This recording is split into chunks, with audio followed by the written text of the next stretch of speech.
Hello and welcome to this video looking at layer masks. So to do a layer mask, what we're going to do in this video is I'm going to put this lady here and we're going to put it in the middle here.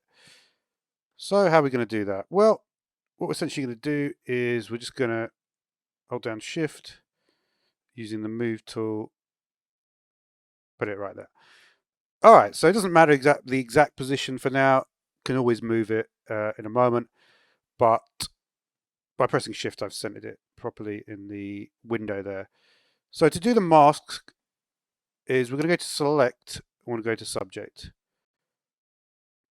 And for a picture like this, there will be different videos I do where I do things that are perhaps more complicated, but you can see with a picture like this, it's kind of perfectly selected. Maybe there's a little bit here that isn't quite perfect. But what we can then do is just click this button here, which is Add Layer Mask.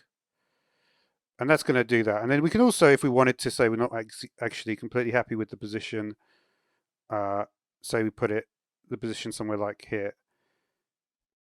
Now, when you actually want to blend it, what you have to do is you select the brush tool, and I've just gone for soft round brush. And you can see here the foreground color is black. What that means essentially, if you look at the mask, what it actually looks at, I'm just painting in black on the mask. So that is actually going to just delete stuff, right?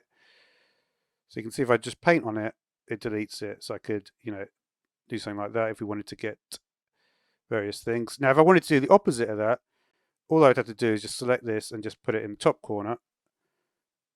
And now it'll draw stuff on, right?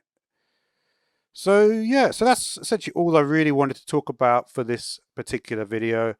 I will do some more difficult examples and various other Photoshop videos coming soon. So until next time, thanks for watching.